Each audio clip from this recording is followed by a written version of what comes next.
All right, Javosai, good morning. I am so sorry that I can't be there with you in person, but at least Baruch Hashem, we have the opportunity to learn together virtually. So today's daf is Chof Vav 26. And we are picking up Emir Hashem on the bottom of Chof Hey Amud Beis 25b. 4 lines up from the bottom. So remember again, we were dealing yesterday's daf. The way we got into this entire sugya was a fascinating and riveting discussion between Rabbi Tarfon and the Rabbanon, namely about the status of Keren B'Chotzer HaNizak.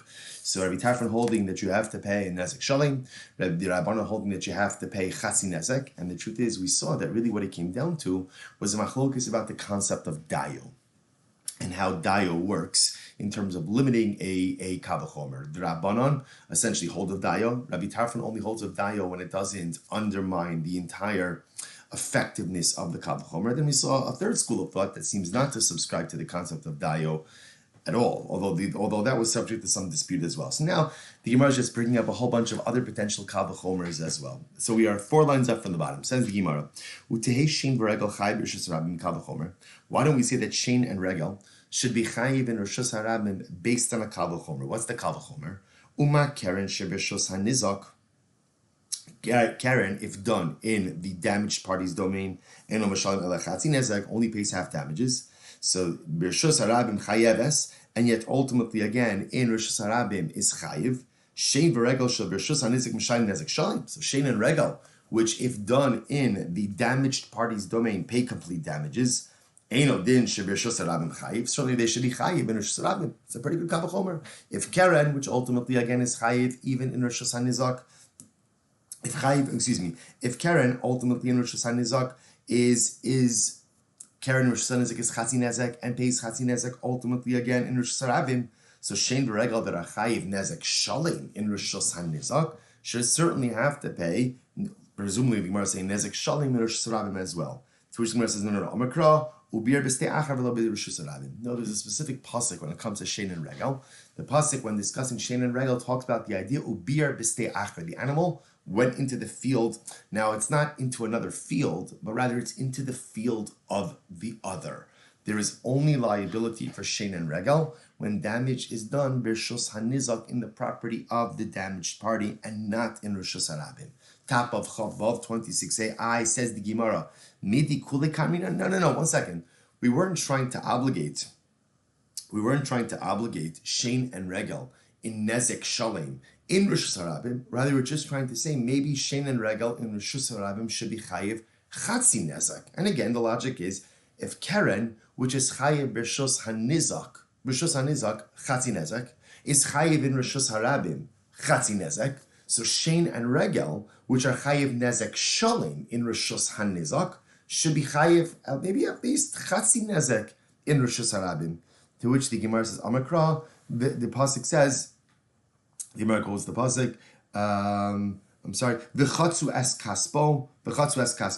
You will literally again split the money in half. That's the pasuk for chatzi nezek. So the Gemara says kaspo shel zeh v'lo kaspo shel acher, to teach us that the concept of chatzi nezek, the concept of half damages, only applies to Keren, doesn't apply to anything else. Now the truth is, to modify that, we know that chatzi nezek does apply to one other thing. It also applies to tzroros, so that we do know it also applies to tzroros. But halacha l'maisa, we only have a concept of chatzi nezek as it applies to Keren, and therefore again no such concept of chatzi nezek by shein or regel. Okay, incredible. I said the Gemara goes on. Sorry. So the Gemara goes weiter. Oh, excuse me, managing the technical pieces over here. Okay, all right. So the Gemara goes back to. So the Gemara says 3rd line down from the top. Chav Vav Amud Aleph. I says the Gemara below te shein v'regel chayeves b'rishus hanizak ele chatzi nezek kal mikal v'chomer mikeren. So now the Gemara puts forward another suggestion. Why don't we say that shein and regel should only be chayiv? Shein and regel should only be chayiv in Rishus hanizak. So again, shein and regel damage done in the property of the damaged party should be chayiv chatzi nezek, half damages from a kavachomer from Keren. What's the kavachomer? Uma Keren shebirshus harabim chayeves. Keren, if done in Rosh Hashanah, the public domain, one is chayiv. So b'rishus hanizak eino mishalemes ele chatzi nezek. Yet interestingly enough, if Keren is done right in Rosh Hashanah, you only pay half nezek. If that's the case, shein v'regel shebershus harab petura. So shein and regel, which are pater in rishus harabim, eino din shebershus hanizak mishalim chatzi nezek. Then they should only have to pay chatzi nezek in the rishus of the nizak as well. Amar kra yishalim.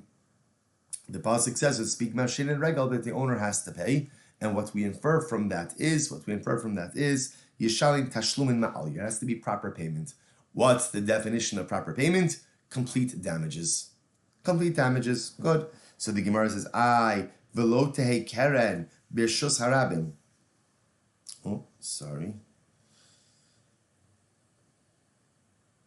It says the Gemara, velo tehe keren b'shus harabim chayiv mikav v'chomer. Why don't we say Karen and Rishus Harabim shouldn't be chayiv? Interesting. Karen and Rishus Harabim shouldn't be chayiv based on a kavachomer. Umashin v'regel shebershus hanizak nezek shalem. So when you have shin and regel, when shin and regel are done in the damaged party's property, you pay complete damages, and yet b'rishus harabim b'tura.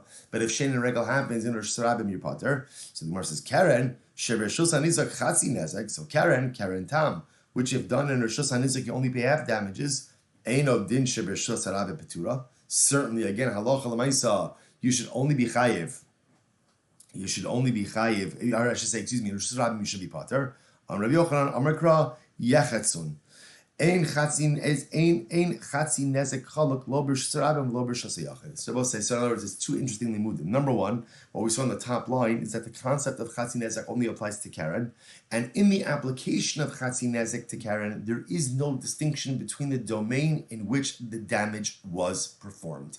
Either way, halacha l'maisa, you pay chatzi nezek, whether the damage was done in Rishus Harabim or the damage was done in Rishus Hayachid. Okay, another kavachomer. V'yehei adam chayiv b'kofer mikavachomer. They're both saying not only the halacha is that if a person's animal kills another individual, kills a human being, there's a kofer payment.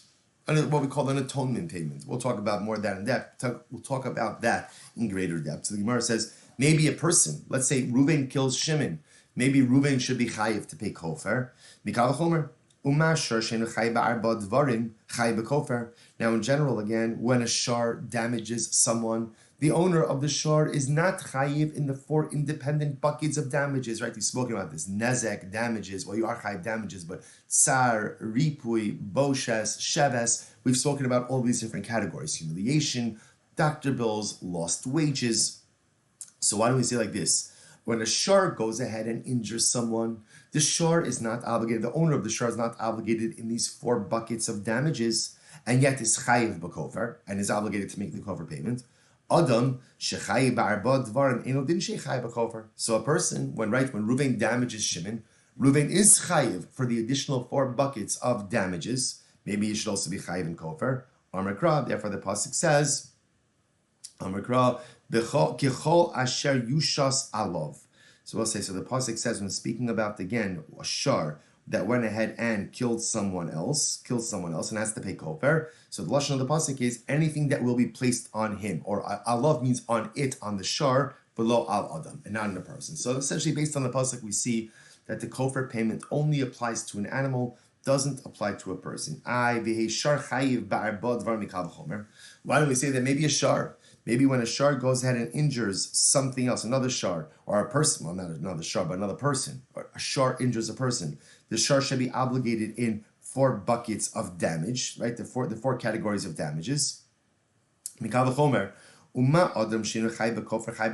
person who doesn't have, right? If Reuven kills Shimon, there is no kofer payment there. Even though there's no kofer, but Reuven, if he damages Shimon, is chayiv to pay four different categories of damages. Shar shechai b'kofer eno din shechai b'arba dvarim. So certainly a shar which is chayiv in kofer, right? If the shar kills someone, there is an obligation for the owner to pay kofer. Maybe the owner should also be obligated to pay the four buckets of damages in a case where the shar damages someone. Amar Kra, ish ba'anito v'lo shar ba'anito. So we'll say, so the pasuk explains halacha when speaking about the four categories of damages. The way the Torah describes it is when one person damages his fellow. So the four buckets of damages, so to speak, the core four categories of damages are only applicable when one person injures another, and not when a shar, not when an ox goes ahead and injures someone. Okay, incredible. So we'll say, so that pretty much brings an end to this entire Kal V'chomer section. Of course, going back a little bit, halacha l'maisa, we paskin like the Chachamim in the Mishnah. and really like the two drashos we just saw before. Number one, the chatzi nezek is unique to Karen, and number two, the chatzi nezek obligation of Karen applies wherever the Karen damage is being done. So whether Karen damage is being done b'sharabim or b'shus hayochid, halacha l'maisa, you pay chatzi nezek. Pascha Chachamim reject the position of Rabbi Tarfon. Good. Ibaylahu. Here's the shaila. Interesting case here. Regel shadar sa'agabe tinok b'chatzer hanizak. So this is an interesting case. Let's say Ruvain's animal is in Shimon's field, and the animal tramples chas v'shalom on the baby of Shimon. So Ruvain's ox ends up trampling over the baby of Shimon, kills the baby chas v'shalom. So now mahu shetishalem kofer. Now I just want to point out what's happened over here. So the shar has killed someone, but remember, this is an act of regel. This is an act of regel, right? The shar is just kind of walking along. Unfortunately, the baby was there. The shar trampled the baby and killed the baby. So what's the shayla? Is there kofer? Is there a kofer payment? Kofer payment is the payment that is made when a shar kills someone. Now, generally, the concept that when the shar is killing someone, generally it takes place in the context of some type of aggressive behavior. What's unique over here is the killing is not taking place in the context of aggressive behavior.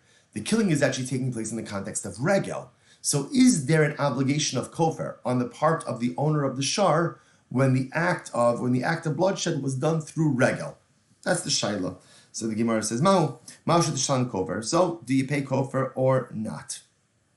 So the Gemara says, Mi amrinon, midi dehavia Karen. So maybe it's like Karen cave Dava Trev plus a Zimni Archehu Umashalim Kofer. So just like Karen, right? In other words, if Karen becomes a habitual offender, and so too again, 2 or 3 times, again, well that's the machlokas we saw before, right? About at what point in time it becomes a muad, and ultimately again you pay kofer. Hachanami loshna. So too over here, remember again, regel is also muad. Regel is muad, and because regel is muad, maybe if the regel results in an act of bloodshed, halacha l'maisa, the owner of the ox has to go ahead and pay kofer. O dilma, Karen kavanas lahazik, ha'in kavanas lahazik. Or maybe as you said before, no, kofer is associated with Karen. Karen, there is a direct intention of the animal to damage. That's when there's a kofer payment. Over here, in this case, there's no intention to damage, right? Again, the animal was just doing its thing and unfortunately trampled upon the baby. So maybe there's no Karen. So what says here, the shaila is, on one hand, an act of Karen which results in death, you're going to have to pay kofer because like it's a muad for that. On the other hand, and so too, regel is also muad, so to speak. Regel is muad for regular regel. On the other hand, maybe kofer is a function of aggressive behavior. And of course, in this case, this is not aggressive behavior. So what's the halacha? What's the halacha? Tashma. Hechnis shoro lechatzer balabayis shelo b'rishus. So let's say Ruvain brings his ox into Shimon's chatzer without Shimon's rishus. V'nog chol balabayis. Right? So what happens? Umeis. And now what happens? Ruvain's shar goes ahead and gores Shimon. Now so remember in this case over here, that halacha l'maisa, so Ruvain brought his shar, his ox, into Shimon's property without Shimon's rishus. While in Shimon's property, Ruvain's shor gores Shimon and kills him. What's the halacha?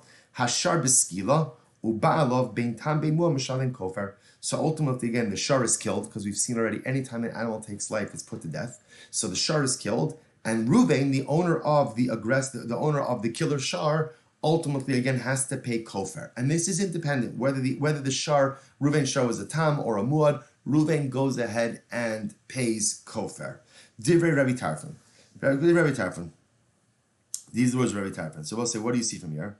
Kofer shalem b'tam Rabbi Tarfon minalev. So this is interesting because according to Rabbi Tarfon, what you see is that the kofer payment, the owner of the shar that kills is liable to kofer payment even if the shar is a tam. Even if it's Karen tam, there's still going to be a liability of kofer. Where does Rabbi Tarfon get that from? Lav mishum desavalek Rabbi Yossi Haglili. Damrim tam mishalim chatzi kofer b'shus harabim. This is interesting. So it must be that Rabbi Tarfon is basing his position on Rabbi Yossi. Rabbi Yossi Haglili says that when an animal kills someone in rishus harabim, and he's a tam, the animal is a tam, you pay chatzi kofer in rishus harabim, umaisile kavachomer miregel, and ultimately again based on a kavachomer miregel, it will say that that a Karen Tam pays Kofer Shalem when the damage is done Birshos HaNizak. By the way, take a quick look at Rashi. Rashi says over here, Rabbi Yossi Haglili, it's right across from Tostos V'Yehei. Damar B'Pirkin, will come on, Tam Meshalim Chatzi Kofer Birshos HaNizak. So obviously we haven't gotten to this yet, but we also, Rabbi Yossi is of the opinion that halacha l'maaseh, if a tam animal goes ahead and kills someone, right? So Karen tam that results in the death of someone, the owner, according to Rabbi Yossi, will pay chatzi kofer. So based on that logic, Rabbi Tarfon's building on this, and he says, and if a Karen tam kills someone in Rishus HaNizak, he'll pay kofer shalim. That's his logic. That's his logic with the Kal V'chomer. Again, that's the logic with the Kal V'chomer from Regal. Good. So the Gemara says as follows. That's his logic. Alma, Ika Kofer Beregel. So what do you see from here? You see from here, interestingly enough, that there is Kofer Beregel. So let's just pause here for just a second. We really haven't done the sugya of Kofer, but it's important to understand that the paradigmatic case of Kofer, of a what we'll call a payment, an atonement payment, when my animal takes the life of someone else, so typically that finds its expression in a case of Karen. My animal gored someone, my animal kicked someone, my animal bit someone, stomped on someone, stuff like that, aggressive behavior that results in death.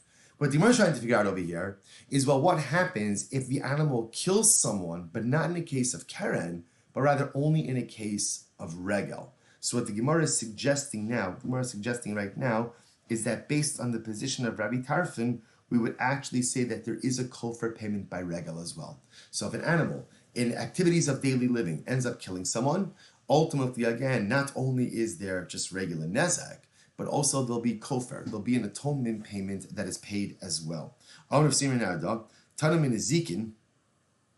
Ezekin, the Regel Maisila. So ultimately, so this idea about Ezekin is brought down by Regel, extrapolated from Regel. In other words, remember again, because Rabbi Tarfon made this Kal V'chomer to Regel. I glossed over that, but Rashi says Kal V'chomer miRegel. Rashi says Kihechi de Gomer leKaren Tam leInyan Ezekin Masnisin V'Achi Gomer. Here's the Kal V'chomer. Mashem Regel Sheptur B'Shasarabim. Just like Shein and Regel ultimately are Patur B'Shasarabim legamri, and yet Bershus HaNizak Kofer Shalim, and Bershus HaNizak they would pay complete damages. Karen Shebershus HaNizak Chatzi Kofer Rabbi Yossi Lili Eno Din Shebershus HaNizak Kofer Shalim. Okay. The point over here is that Rabbi Yossi Haglili is learning this out from Regel. Says the Gemara, Tanam in Ezekin de Regel Maisila, V'lifroch. Why don't you ask the following question? Malin Ezekin de Regel Shekain Yeshnon Be'esh. So, this is actually interesting. What about when it comes to Regel? Excuse me.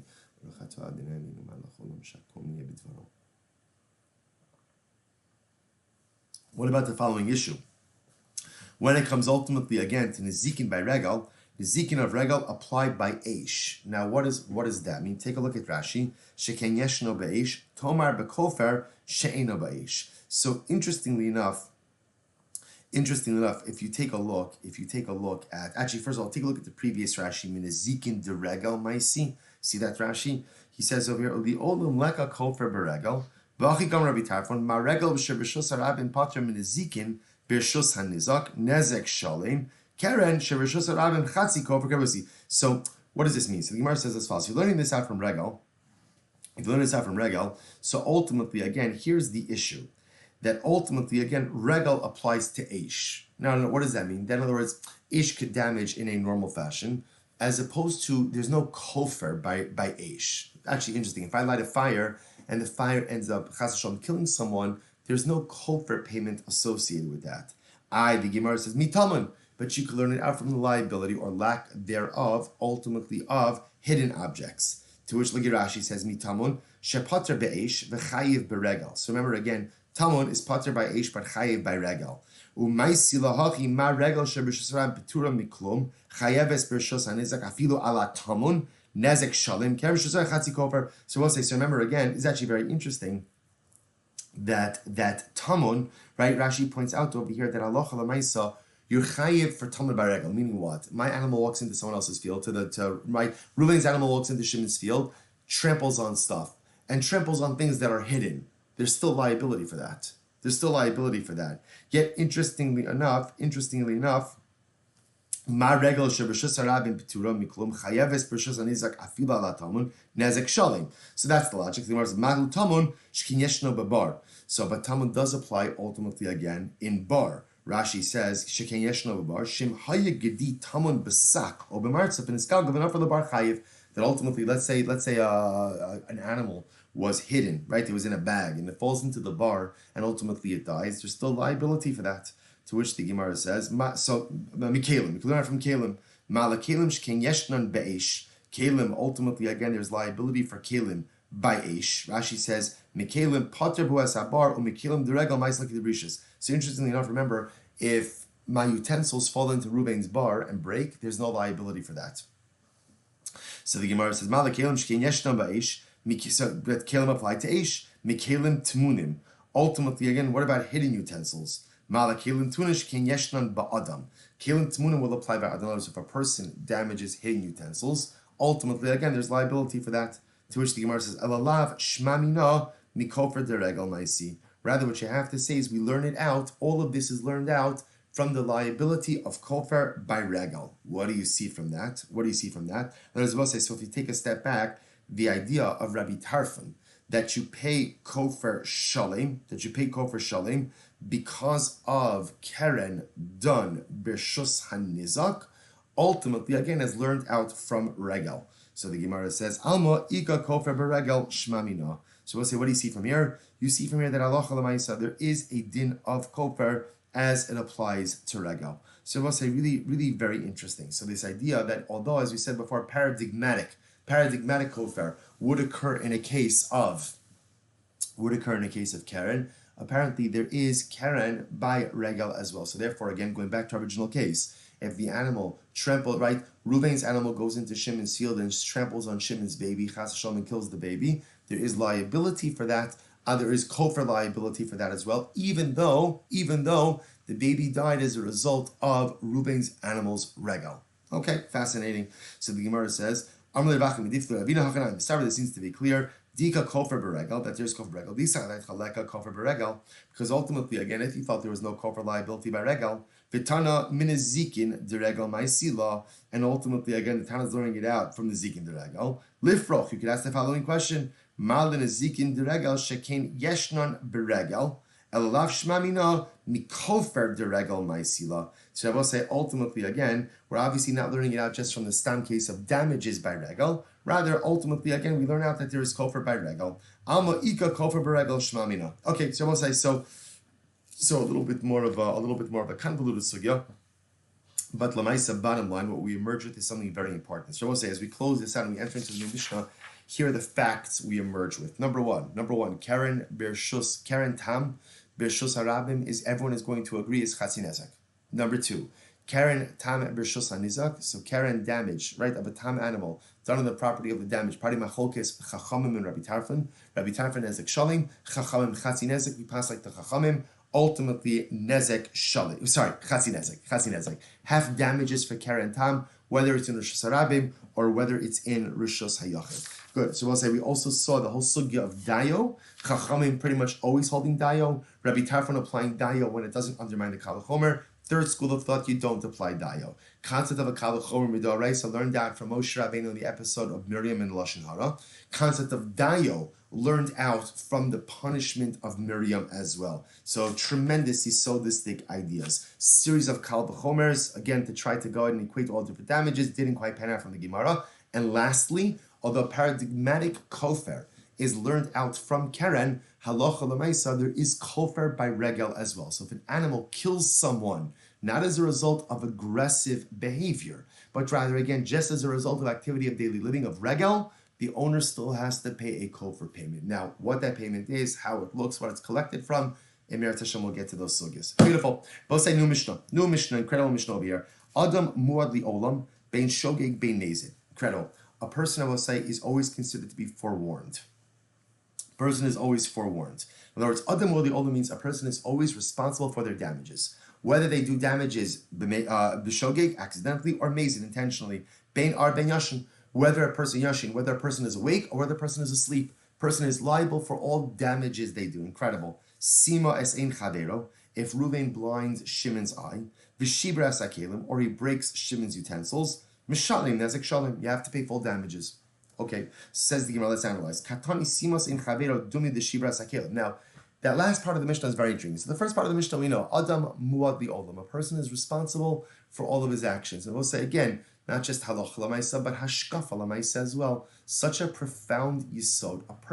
I am responsible for what happens in my life. But 1 second, but this person did this person did that. Now, sometimes it's true. Sometimes things happen to me as a result of other people's actions. But I will say a lot of times, even when things happen because of other people, I have to ask myself, did I place myself in a scenario where something could have occurred? Did I put myself in the wrong set of circumstances, and now through a confluence of other external events, I am now compromised? Just something to take into account, but at least in the world of damages. Adam wali olam. So what's interesting is the juxtaposition of the last two cases, right? So first the Mishnah says, if Reuven blinds Shimon's eye, Reuven's chayiv nezek shalim. Similarly, if Reuven breaks Shimon's utensils, Reuven's chayiv nezek shalim.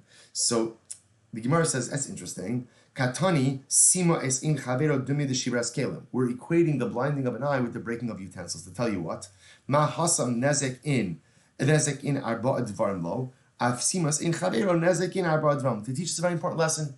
That just as when you break, if Reuven breaks Shimon's utensils, what is Reuven chayiv for? Reuven is chayiv for damages, right? To cause damages. What is he not chayiv for? Any of these supplemental categories of damages. So we'll say, so look at the last Rashi in the daf.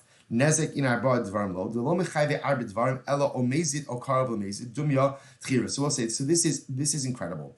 When we talk about these additional categories of damages, right? These additional categories of damages. I want to see Rashi.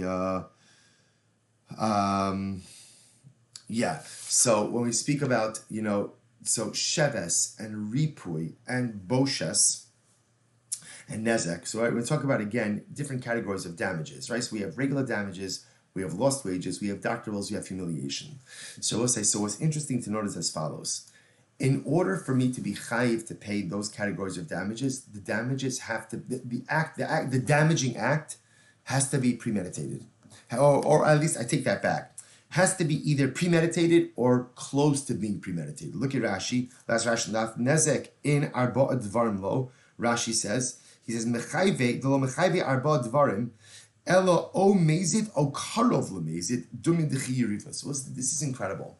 When you damage someone accidentally, everyone agrees that all you're chayav for is damages. So when we say adam wali olam, a person is always responsible for damages.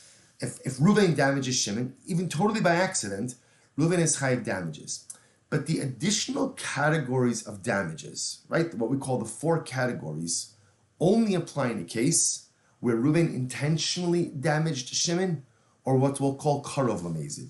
Karov lemezid means it's close to being intentional. Close to being intentional would also be like a case of where there was just like absolute negligence in what he was doing, and therefore it's karov lemezid. So this is actually very interesting. So that's why the Mishnah links the 2 last cases, because when Reuven blinds Shimon's eye, we're talking about an accidental case. When Reuven breaks Shimon's utensils, it's an accidental case. They're both accidental.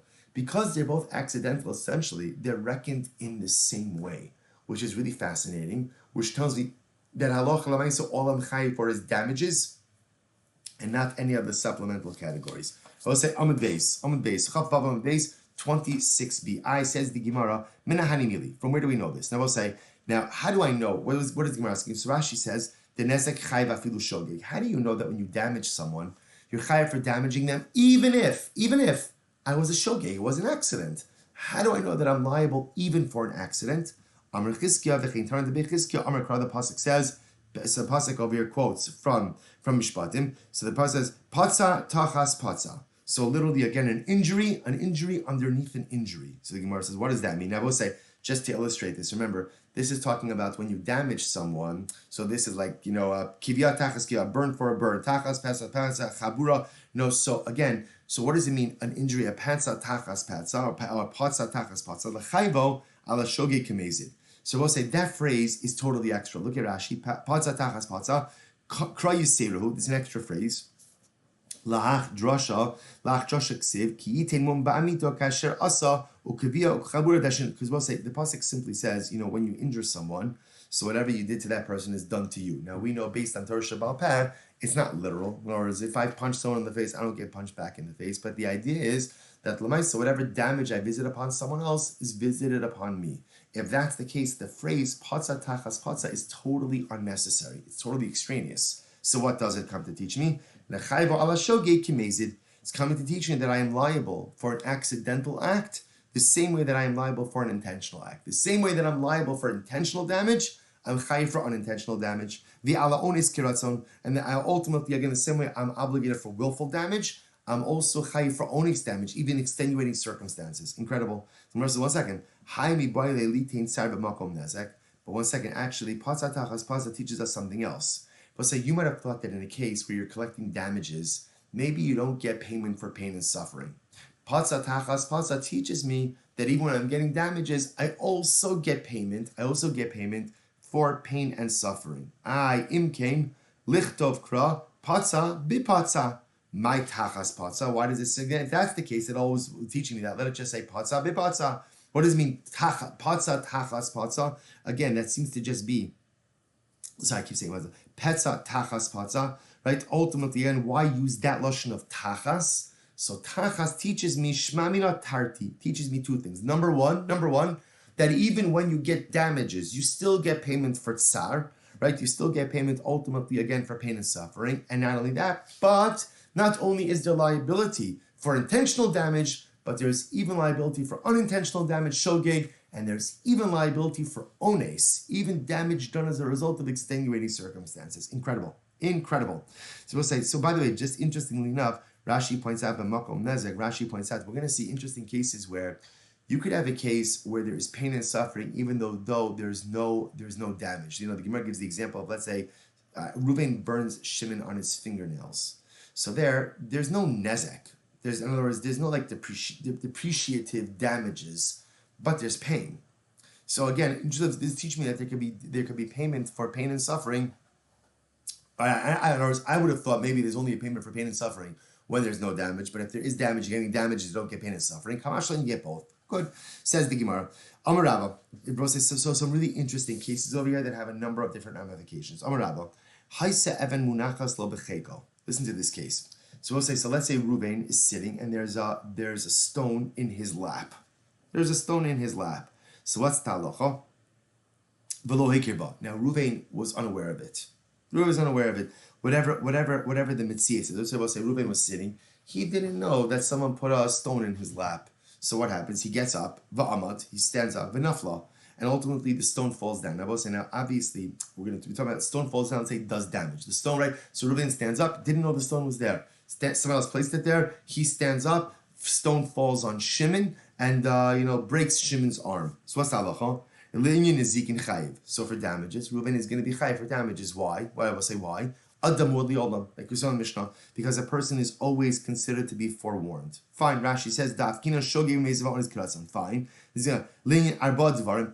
Now, what about supplemental payments to Shimon? In other words, right? What about again tsar, pain and suffering, sheves, ripui, boshes? What about all the other, right? So tsar, pain and suffering, ripui, doctor bills, sheves, lost wages, boshes, humiliation. So what about those four categories? So no, those you don't get. Why? As you said at the bottom of Amud Aleph, you only pay the supplemental four categories of damage when either something is mazid or karov lemazid. It has to be either like intentional or very close to being intentional. Okay. Lein Shabbos. This is interesting. I'll say, what happens? Listen to this. What happens if halacha l'maisa? For example, when Reuven gets up, let's say the stone, Reuven is sitting in Rosh Hashanah, and the stone rolls Dalet Amos in Rosh Hashanah. So it fell off his lap, and ultimately, again, or went flying Dalet Amos in Rosh Hashanah. What's the halacha? Pater. You're Pater for Shabbos. Why? Because for Shabbos, Rabbi was saying, in order to violate the malacha, a malacha is a malachas machshavas. It requires intentionality. And because there's no intentionality here, therefore, again, halacha l'maisa, no liability. Look at Rashi for just a moment. Rashi says, malachas machshavas asra Torah, sheniskabein lasos malacha, ela kasaver shayom chol, o saver shemalacha zumuteres, v'chol hani darminar hacha lo niskabnu lasos hamalacha. Again, I will say there's no intentionality over here, right? So by Hilchos Shabbos, there has to be some level of intentionality. Either again that I had intention to. In order to be chayv on Shabbos, you have to have intentionality to do the malacha. Now you could be a shogeg. I didn't know it was Shabbos today. or I didn't know that this particular malacha is aser, but there's no liability for Shabbos without intentionality. So in this case over here, Reuven gets up, the stone rolls off, there's no intentionality, he's not going to be chayiv. Incredible. So the Gemara says next, Le'inyan galus. Interesting. What happens if when Reuven gets up, the stone falls on Shimon and Shimon dies? So Reuven's accidentally killed Shimon. What's going to be the halacha? Pater. It's going to be pater. Now why? Rashi says the gabi galus ksiv make nefesh b'shkaga v'lo mikri shkaga elahecha dahabele yidia meikara. This is incredible. Both say, remember, when Reuven kills Shimon accidentally in a normal case, so Reuven goes out to galus. He's exiled. The only time that there is liability for exile is when there was what we call Yediyah B'tchila. At some point in time, or what we call Yediyah Me'ikara, there was some recognition of the action in which Reuven was engaged that led to the death of Shimon.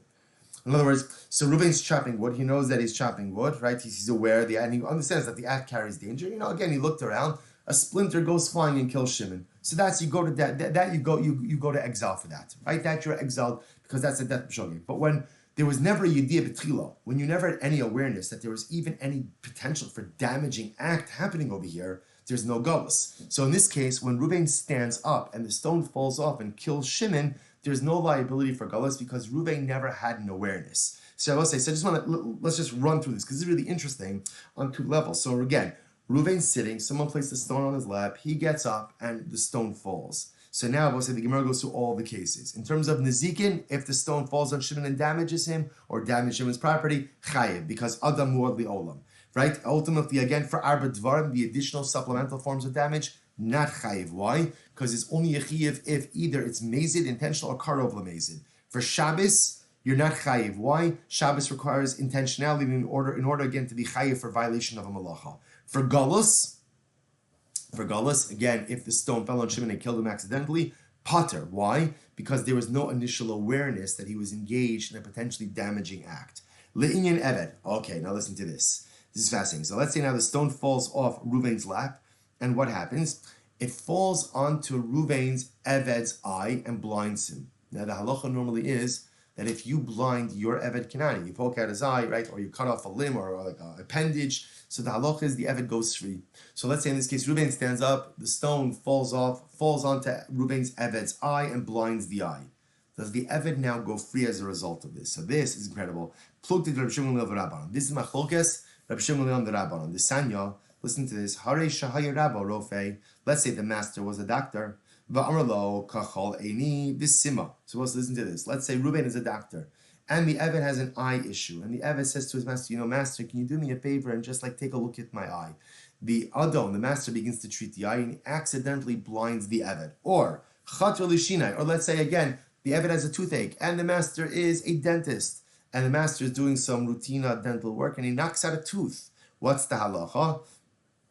Sichek ba'adon.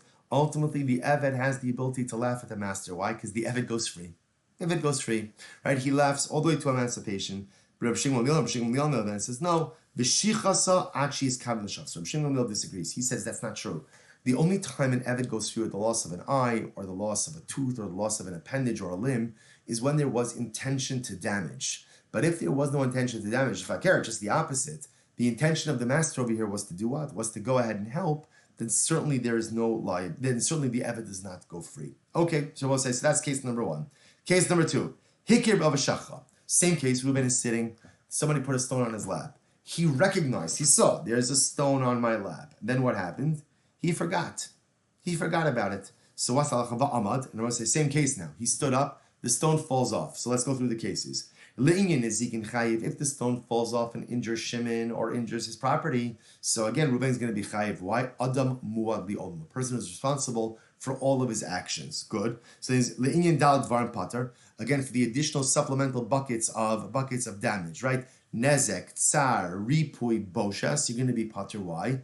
Because there's no liability for those four things, unless, of course, what? You're mazid or karov lamazid, either intentional or close to being intentional. Linyan galus. What about galus? What about galus? Right. So again, if the stone falls off Reuven and it falls on the Shimon and kills Shimon, chayiv. Ooh. In this case, Reuven is going to be chayiv. Why? The Amakra bishkaga mechlal dahavi leyidia vahav leyidia. Because let's remember again, what's the prerequisite for going to Galus? The prerequisite is you had initial awareness. And Ruvain had initial awareness in this. He knew at one point, he knew that the rock was on his lap. It's true, he forgot about it afterwards. But at one point in time, he knew it was on his lap, and therefore, again, that will generate liability for Galus. Le'inyan Shabbos, for Shabbos, Pater, he'll be Pater. Why? Because as we said before, Shabbos requires Melechas Machshavos. Shabbos requires intentionality in order to violate the Malacha, and there is no intentionality over here. Okay? The Gemara says, what about Eved? So in other words, same case, right? The stone was placed on Ruvain's lap. Ruvain sees the stone, forgets about it, stands up. The stone falls onto Ruvain's Eved's eye and blinds the eye. Does the Eved go free? Same machlokes. Plukta, the Rabbi Shmuel Silber Rabbanon. So both says the same machlokes again. Same machlokes Rabbi Shmuel Silber Rabbanon. The Rabbanon say he goes free. And Rabbi Shmuel says he doesn't go free, because the only time an Eved goes free with the loss of a tooth, an eye, or an appendage is when there was intention on the part of the master to damage. But Lamaisa, because there was no intention, therefore Lamaisa, no liability. Okay, next case. Niskavin Lizrok Shtayim V'Zorak Arba. This is an interesting case. Ruvain had in mind to throw an object 2 amas, but instead it went 4 amas. 4 amas, and let's say it did damage. So now what's the halacha? Linyan Nezikin Chayiv. So we'll say Nezikin is always easy. Essentially, again, by Nezikin, once you say Adam Wad Olam, ultimately, again, a person is going to be responsible for all of their actions. So Linyan Nezikin Chayiv. Linyan Dalad Dvarim. What about, again, for Tsar, Ripui, Boshes, and Sheves? What about for the 4 additional supplemental buckets of damage? Pater. Why? Again, because those require Mezid or Karov Lemezid. Le'inyan Shabbos. What about for Shabbos? I will say now in this case, again, I only want to throw out 2 amas. Now remember, in order to violate Totzah on Shabbos, transferring an item in a public domain, it has to travel at least Dalar amas. In this case over here, I only wanted to throw out 2 amas. It ended up going Dalar amas. So again, there's no intentionality over here, and therefore Aloha Lamaisa, no liability. Le'inyan Dalar Dvarim Pater. Le'inyan Shabbos, Machzah Shabbos, but fine. Le'inyan Galus. What about Galus? Right? So again, let's say, so Reuben meant to throw the stone 2 amas, and then ended up going 4 amas, and in the 4 amas, it hit Reuben in the head and hit Shimon in the head and killed him. Accidental, but does he go to Galus? So ultimately, again, Le'inyan Galus, Asher Lo Tzada Amarachmana, Prat Linis, so the Pasuk says, when do you go to Galus? When ultimately, again, there was no intention. Asher Lo Tzada, there was no intentionality. So this is incredible. Prat Linis Kavin Lizrok Shtayim V'Zarak Arba. Ultimately, what does this come to exclude? This comes to exclude a case, ultimately, again, where he meant to throw it 2 amas, and ultimately, again, it resulted in 4 amas. As I will say, this is actually very interesting. In order to go to Gullus, there has to be a total lack of intentionality. I didn't mean to do anything, right? Reuben's climbing up the ladder and he falls down, right? Or he's chopping wood, but in a case where a person meant to throw the object, just Reuben meant to throw 2 amas, but not 4 amas, right? So in that case, there is a level of intentionality. So because there is a level of intentionality, therefore what? Therefore, halacha l'maisa, you don't go to Galus. Now, to be clear, obviously, Reuben is not going to be chayiv a capital punishment because l'maisa, again, he didn't intend to kill Shimon, but l'maisa, you also don't get Galus. Galus is a kapara. Galus is an atonement for those who are purely accidental in their actions. But in a case where you had in mind to throw the object, just you had in mind to throw it a shorter distance and it went a longer distance, that's not really called the kind of shogeg that is atoned for through Galus, and therefore you don't go to Galus. Okay, next. Good. Le'inyan Eved, what about an Eved? So we'll say it's the same case. Reuven threw the stone, he meant to throw 2 amas. It ends up going 4 amas, and in the 4th amma it hits the Eved in the eye and blinds him.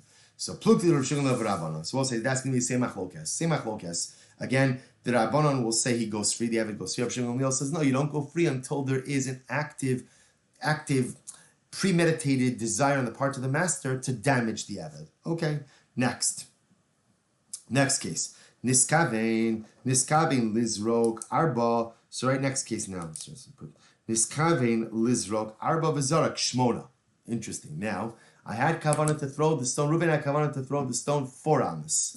And what happened? It ended up traveling 8 amas. So what's talach over here? So niskavein lizrok arba v'zarak shmona. Le'inyan nezikin chayiv. So let's analyze. So again, let's say Reuven damages Shimon or damages Shimon's property. Obviously chayiv. Why? Because again, nezikin in general, any kind of damages, adam or the olam, always going to be chayiv. Le'inyan dal dvarim potter. Ultimately, again, but for the 4 additional categories of damages, again, tsar, ripui, bosha, sheves, ultimately potter. Why? Because in order to be chayiv for those 4 categories, you need mezid or karov lemezid. Okay. Le'inyan Shabbos. So we'll say, so what about Shabbos? Is there liability for Shabbos? The Gemara makes an interesting distinction over here. Ba'omer kamakom shetirta tanuach in. If a person says, I'm throwing it, and wherever it lands, I'm happy, then there is liability. Ilo, lo, but if you didn't make this statement, there's no liability. What's going on over here? So we'll say, take a quick look at Rashi. Rashi's actually right across. Im Amr kamakom shetirta tanuach chayiv shariyesh kan maleches machsheves tizarak arba. In other words, we'll say, so what's happening over here is if a person says, yeah, I want it to land wherever it lands, that is a maleches machsheves, because since from the beginning my intention is to throw it 4. So that already is a unit of liability. So a person expresses that my intent is to throw it, a unit of 4, and it lands with an 8, right? So then there's liability. So we'll say, see here the difference over here? So if I articulate, if I explicitly say, my intention is to go ahead and throw it 4, wherever it lands, after that I'm happy with, then there's liability, because I had in mind to do something that is usher. Rashi's just contrasting with the previous case where I threw it 2 and it goes 4. There already, again, in that act, my intended act is not a malacha. So because that, there's no liability. Okay, so the Gemara says, Le'inyan galus. What about galus? So now again, the same case. Reuven throws it 4. He meant to throw it 4 amas. It goes 8, and then like in amma number 7, it hits Shimon in the head and kills him. So what's the halacha? Asher lo tzada. Once again, when do you go to galus? When there is no premeditated act. What does this come to exclude? Pratlin is kavin lizrok arba bizarak shmona. So we'll say that comes to exclude a case where it was. In other words, we'll say, just to be clear, this case was premeditated. In other words, you're right.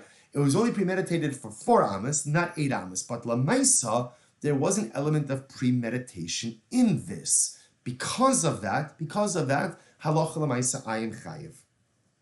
Oh, I'll take that back. When I say I am chayiv, meaning I don't go to galus. Remember, we'll say, we often look at galus as a punishment, and galus is a punishment, but galus is also an atonement. Galus, however, could only atone for something that is purely accidental. If something has an element of premeditation in it, then it cannot avail itself. That act cannot be atoned through galus. So therefore, again, when he means to throw, again, there's premeditation for the act of throwing. The fact that it went further than I wanted it to go, okay, that's unfortunate, but lamaisi, you can't claim shogeg. You can't claim that you're totally accidental and go to galus. Le'inyan eved. What about, again, if the stone goes, hits the eved in the eye, blinds him? Once again, plukta the Rabbi Shmuel Silber. This will be the machlokes ultimately between Rabbi Shimon Gamliel and the Rabbanon. Once again, Rabbi Shimon Gamliel saying the eved only goes free if there's a premeditated act on behalf of from the master to destroy. And the Rabbanon say even if it's not premeditated, if he blinds the eved, knocks out the tooth, cuts off an appendage, right, lamaisa, the eved goes free. Incredible. We'll say another case. This is a really great case as well. Amar Rava, Zarek klimi rev shagag. Listen to this. Reuven throws a utensil off the roof. Okay. Now, by the way, this is Reuven's own utensil, right? Reuven throws his pitcher off the roof. What happens? Shimon comes along and he's packing. He's doing batting practice, and what does he do? He smashes the pitcher on its way down. Right. So before the pitcher has hit the ground, so Reuven goes in and smashes it with the bat. Now ultimately again, so what's halacha pater? Shimon is pater. Shimon's pater. You can imagine, right? Reuven's thinking, I can chaperayim. Shimon, you broke my utensil. No, Shimon's pater. Why? The Gemara says, my taima mana tavre tavar. He broke an already broken utensil. So it's actually very profound. He broke an already broken utensil. Meaning what? Since we'll say in the normal course of events, that pitcher was going to hit the ground and shatter into 1,000,000 pieces. So we're done. That utensil, as far as halacha is concerned, is already broken. The fact that Shimon broke it with a bat instead of going in and breaking it, on the ground, is irrelevant. Shimon broke an already broken utensil, and therefore ultimately, again, it's pater for anything he did. Incredible. Rabbi says, Zara klimi rev shagag. Ultimately, again, Reuven goes ahead and throws a utensil off the roof. V'hayu tachtav karmo kistos. But what happened? On the bottom, right, on the ground, there were cushions there. So therefore, the cushions were enough that they could have caught, so to speak, supported the fall of the pitcher, and the pitcher would have remained whole. And then what happened? Ba'achar b'silkon, o kidem b'silkon. And what happens? Right, someone else comes along and removes the mattresses or the cushions. Right, so now again, literally something to cushion the fall of the pitcher was there, which would have allowed the pitcher to remain whole. Someone else comes along and removes it. So what's talacha? Pater. Ultimately, again, ba'achar b'silkon, o kidem b'silkon pater. My timer, be'idnya deshadye psuke mafsiki giri. Now, let's change this around a little bit. In this case, if you could imagine, Ruvain is going ahead and taking Shimon's utensil and throwing it off the roof. Right? Throwing it off the roof. And what happens here is, Rashi even says it over here. Zorak, it's like a couple lines up from the bottom. Zorak mazik kelim kli mirosh hagagvayu tachtav karam kistos. So remember again, what's happening over here? So Ruvain takes Shimon's kli, throws it off the roof. But again, the good news is on the ground, there are mattresses, right? There are cushions there. So the good news is the kli is going to be just fine. Then what happened? Like Levi comes along and Levi pulls out the cushions. Or for that matter, interestingly enough, Reuven himself is very fast. He runs downstairs, pulls away the cushions. The kli, right? The Shimon's pitcher comes, smashes on the ground. What's the halacha?